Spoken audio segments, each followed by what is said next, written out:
भारत माता की, भारत माता की, माता विंध्यवासिनी की, माता विंध्यवासिनी की।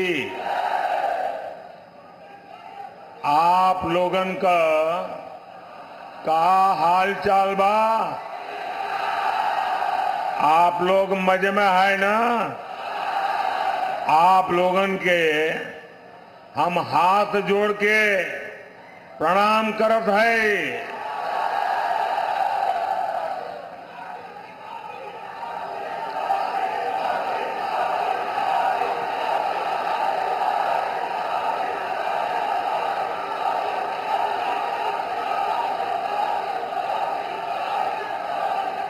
जय श्री राम। मां विंध्यवासिनी, माता बड़ी शीतला, मां अष्टभुजा और काली खो माता की पुण्य भूमि को मेरा शत शत प्रणाम।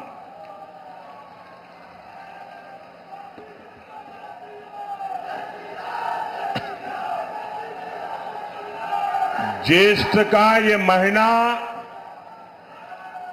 हमारी परंपरा में विशेष होता है और इसका हर मंगलवार बहुत खास होता है। कोई बड़ा मंगल कहता है, कोई बुढ़वा मंगल कहता है। इस बार ये बुढ़वा मंगल और भी विशेष है, क्योंकि 500 साल बाद ये पहला बड़ा मंगल होने वाला है जब बजरंगबली के प्रभु राम अयोध्या में अपने भव्य मंदिर में विराजे होंगे।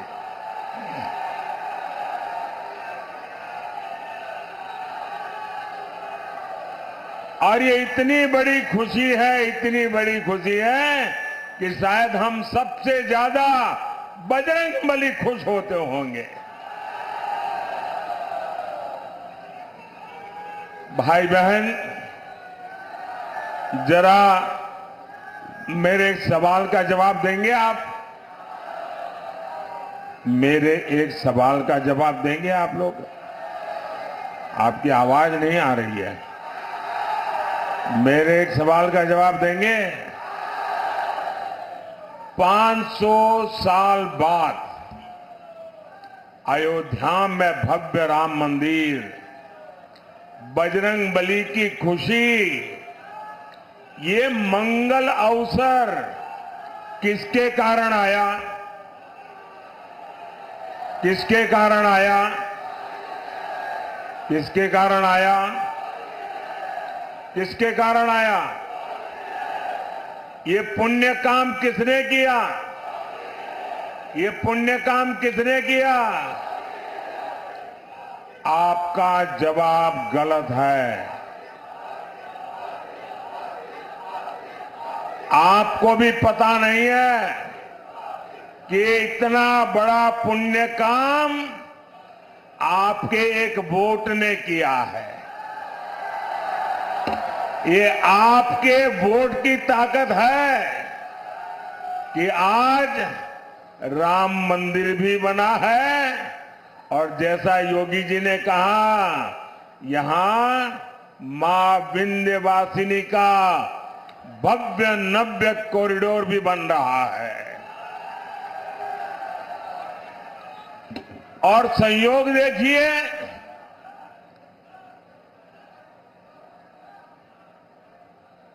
4 जून को भी बड़ा मंगल है। ये जो कुछ नौजवान चित्र लेकर के आए हैं वो हमारे साथी कलेक्ट कर लेंगे, आपका प्यार मुझ तक पहुंच जाएगा। उधर भी 2 लोग हैं, जरा ले लीजिए भाई।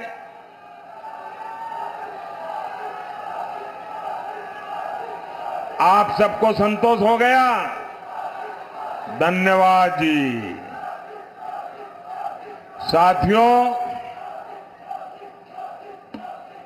4 जून को बड़ा मंगल के दिन फिर एक बार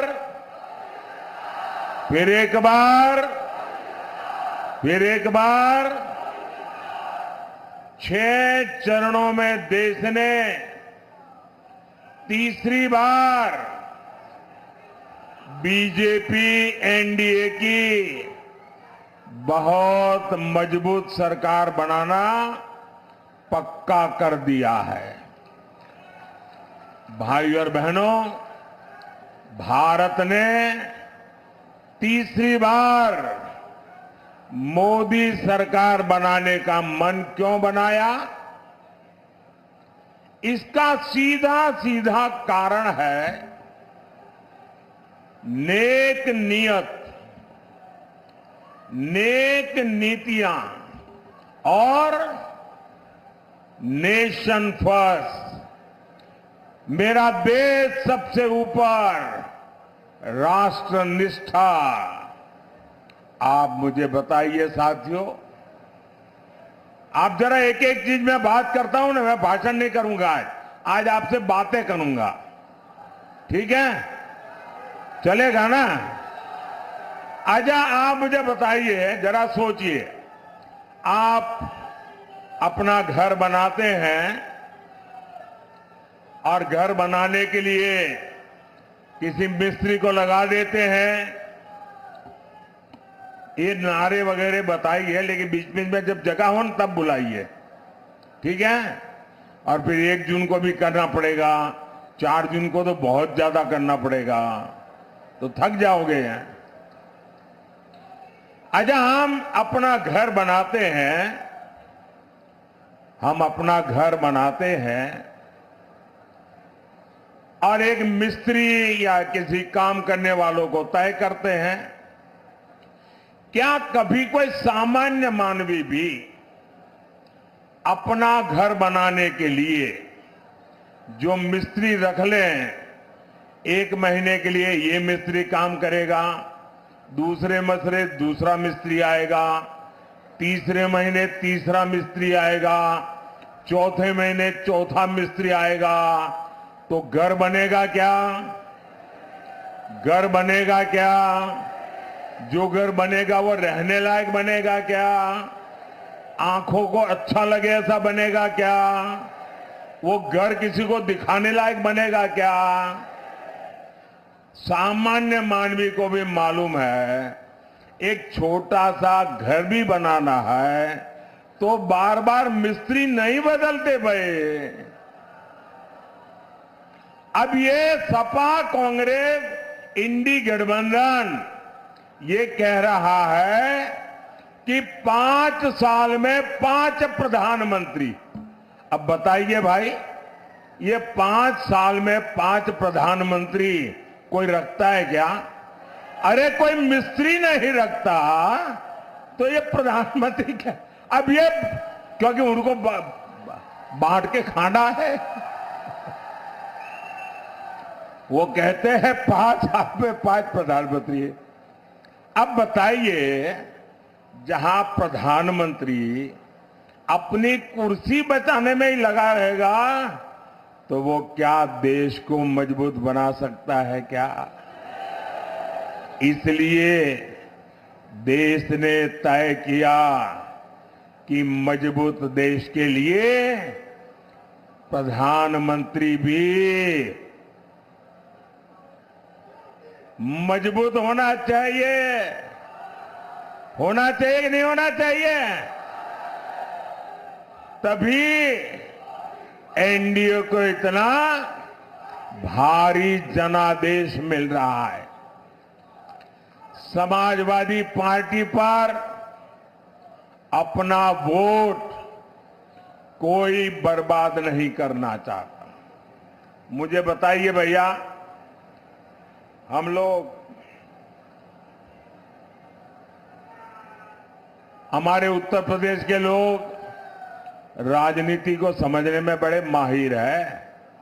यहां तो गांव का बच्चा भी राजनीति समझ जाता है। कोई समझदार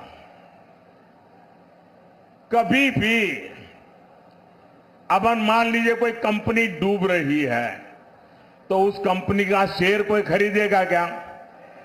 आप बताइए ना, खरीदेगा क्या? 10 रुपये का शेयर भी खरीदेगा क्या? जो डूबता है उसमें कोई पैसा डालेगा क्या? जो डूब रहे हैं उसको कोई वोट देगा क्या? देगा क्या? पता ही है कि इनका डूबना तय है, तो कौन वोट डालने की गलती करेगा भाई? सामान्य मानवी वोट उसी को डालेगा जिसकी सरकार बनना तय है।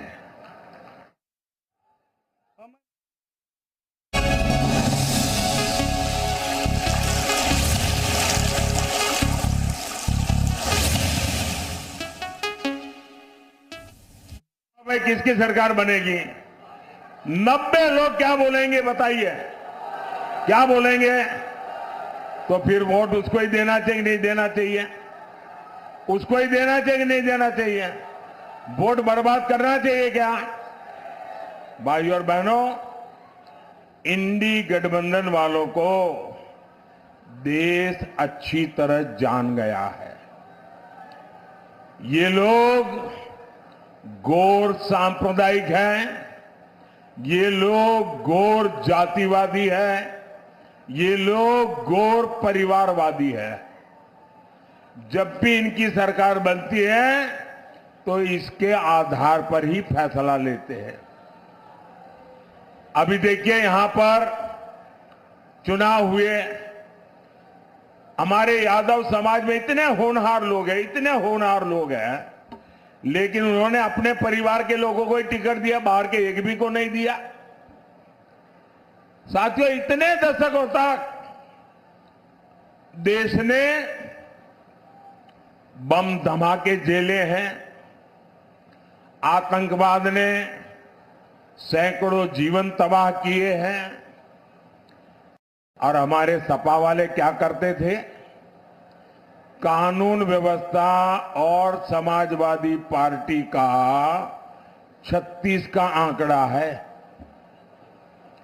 जो आतंकी पकड़े जाते थे उनको भी ये सपा वाले छोड़ देते थे। जो पुलिस अफसर इसमें आनाकानी करता था, सपा सरकार पुलिस वाले को सस्पेंड कर देती थी कि तुमने आतंकवादी को पकड़ा क्यों, घर जाओ। साथियों, मिर्जापुर को तो इन्होंने बदनाम करके रखा था।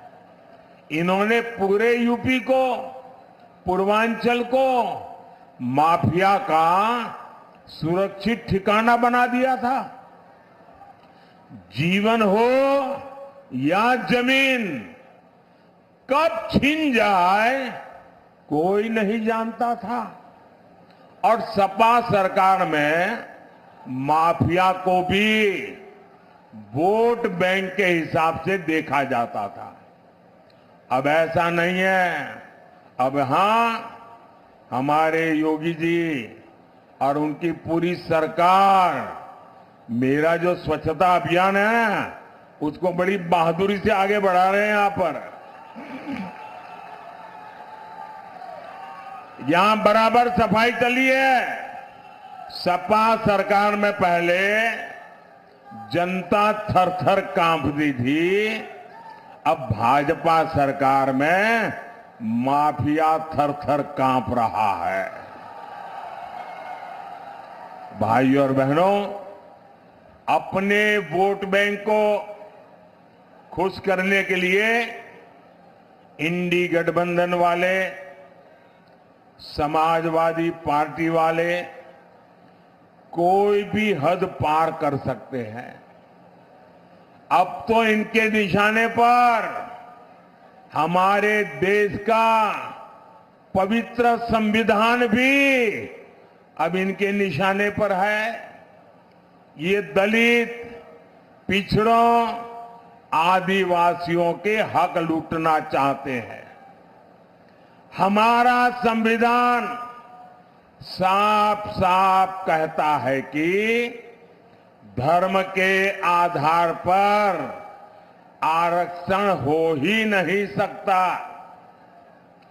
इनके इरादे कितने खतरनाक हैं, इससे जुड़ा एक नया खुलासा मैं आज कर रहा हूं। 2012 में उत्तर प्रदेश विधानसभा चुनाव के समय जनवरी महीने में सपा ने अपना घोषणा पत्र जारी किया था। 2012 तब सपा ने अपने घोषणा पत्र में कहा था, जैसे दलितों को, पिछड़ों को आरक्षण मिला है, वैसे ही मुसलमानों को आरक्षण दिया जाएगा। ये सपा ने 2012 के घोषणा पत्र में कहा था। सपा ने डंके की चोट पर कहा था कि वो इसके लिए संविधान तक बदल देगी। इसके बाद आप नीचे रखो भैया, पीछे परेशान हो रहे हैं। पहला आप अपने बेटे को कंधे पे बिठाए रखा, लोग परेशान हुए। अब आप दूसरे का चित्र उठा के ले आए, फिर लोगों को परेशान कर रहे हैं। इसके बाद 2014 के लोकसभा चुनाव में सपा ने फिर अपना घोषणा पत्र जारी किया। इसमें फिर सपा ने मुसलमानों को आरक्षण देने का ऐलान किया। देखिए इनकी आदत। और इतना ही नहीं, सपा ने घोषणा की थी कि पुलिस और पीएससी में भी 15% आरक्षण मुसलमानों को दिया जाएगा।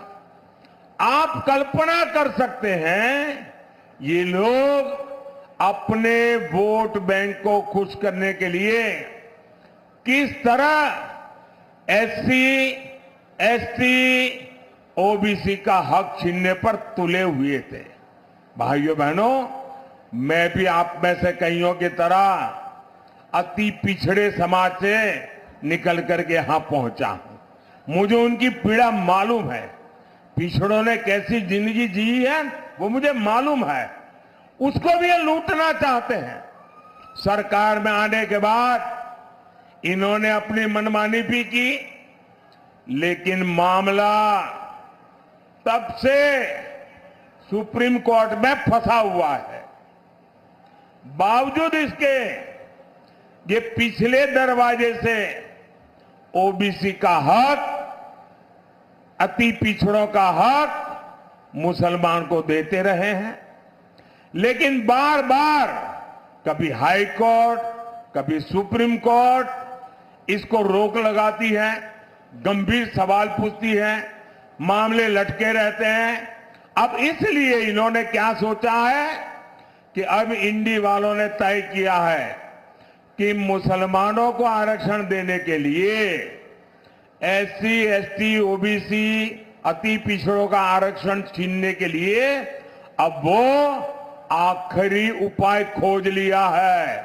और वो आखिरी उपाय है उनका संविधान में बदल लाना, संविधान में लिख देना। वो कहते हैं कि संविधान में लिखेंगे मुसलमानों को आरक्षण दिया जाएगा। और इसलिए ये लोग संविधान बदलना चाहते हैं। ये कोर्ट कचहरी के झंझट को एक बार में ही खत्म करना चाहते हैं। मैं आपसे पूछना चाहता हूं मेरे भाई बहन, क्या आप ये होने देंगे? क्या आपका हक जाने देंगे? क्या वोट बैंक के आधार पर हक छीना जाएगा? क्या बाबा साहब आंबेडकर की पीठ में छुरा भोंकने देंगे? क्या संविधान का अपमान होने देंगे? क्या संविधान की हत्या करने देंगे? साथियों, सपा कांग्रेस के लोग वोट बैंक को समर्पित है। वही मोदी गरीब, दलित, पिछड़ों के हितों के लिए समर्पित है। मोदी 5 साल तक मुफ्त अनाज दे रहा है।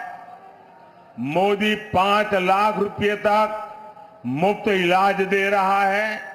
अब तो मोदी की गारंटी है, जितने भी परिवार हैं, मोदी हर परिवार के बुजुर्ग को मुफ्त इलाज कराएगा।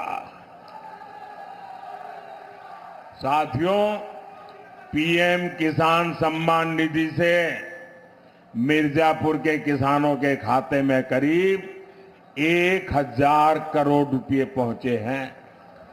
मोदी ने 4 करोड़ पक्के घर बनाकर दे दिए। 3 करोड़ पक्के घर गरीबों को और मिलने वाले हैं। ये एक एक घर लाखों रुपए का है, जो माता बहन के नाम पर मिल रहा है। साथियों, आप बिजली से कमाई कर सके, मोदी इसके लिए भी रास्ता बना रहा है। पहला तो आपका बिजली बिल 0, आपका बिजली बिल 0।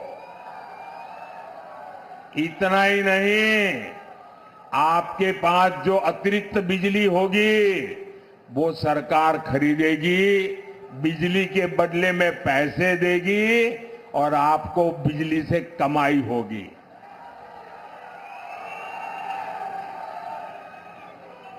और इसलिए मोदी ने पीएम सूर्यघर मुफ्त बिजली की योजना शुरू की है। ये शुरू कर दिया है, वादा नहीं कर रहा हूं, गारंटी चालू हो गया काम। आप ऑनलाइन जाकर के रजिस्ट्री करवा दीजिए। और ये काम करने के लिए हमारी सरकार आपके घर के छत पर सोलर पैनल लगाने के लिए हर घर को 75,000 रुपये तक देगी। हर घर को सरकार के पैसों से सोलर पैनल लगेगा और उससे बिजली से आपको कमाई होगी। बताइए, आपको डबल मुनाफा है कि नहीं है? मुफ्त बिजली का लाभ है कि नहीं है? भाइयों और बहनों, ये क्षेत्र हमारे हस्तशिल्पियों का, कलाकारों का, विश्वकर्मा परिवारों का क्षेत्र है। यहां का पीतल उद्योग, कारपेट उद्योग, मिट्टी के बर्तनों का उद्योग हमारी ताकत रहा है।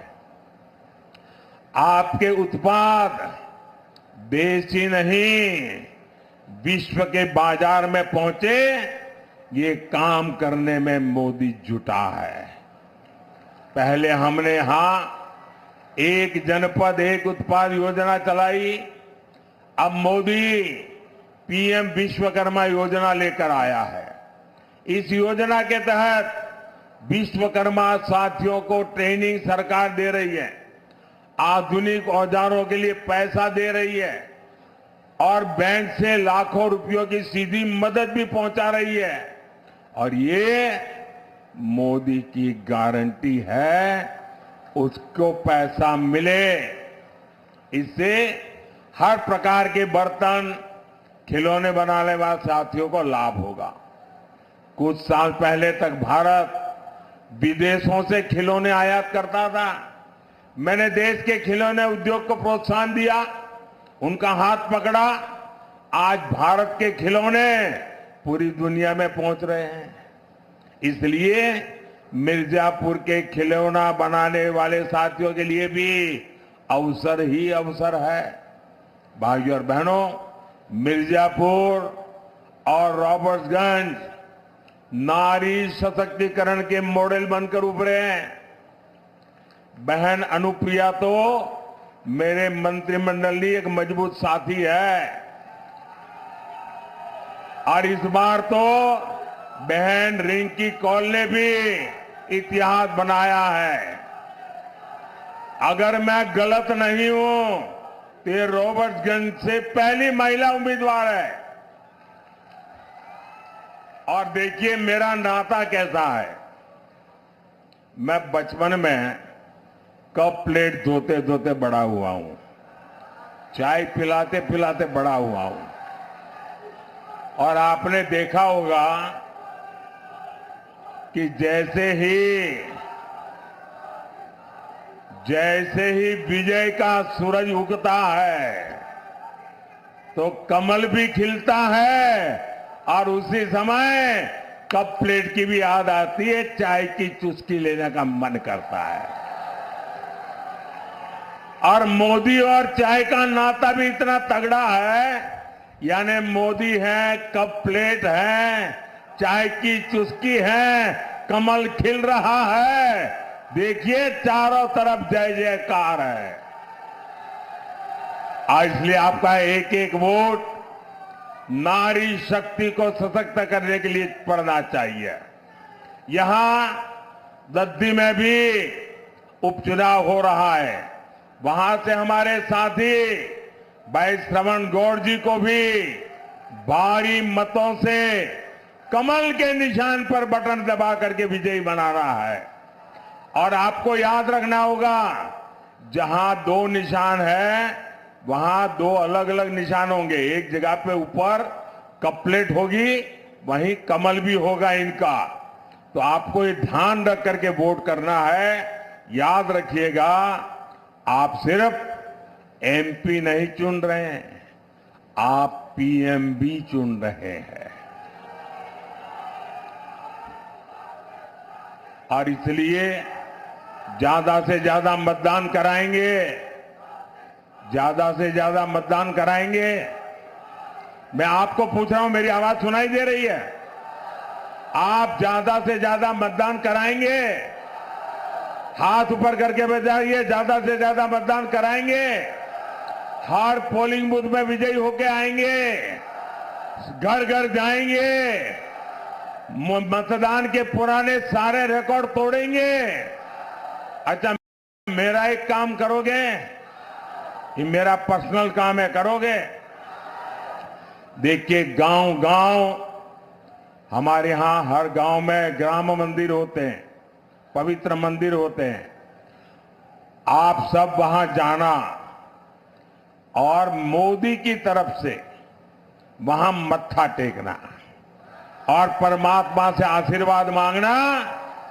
मोदी के लिए नहीं, मोदी के परिवार के लिए नहीं, 140 करोड़ देशवासियों के लिए विकसित भारत बनाने के लिए आशीर्वाद मांगना। मांगेंगे, हर मंदिर में जाएंगे, हर तीर्थ स्थान में जाएंगे, श्रद्धा पूर्वक परमात्मा से प्रार्थना करेंगे। बोले भारत माता की, भारत माता की। बहुत बहुत धन्यवाद।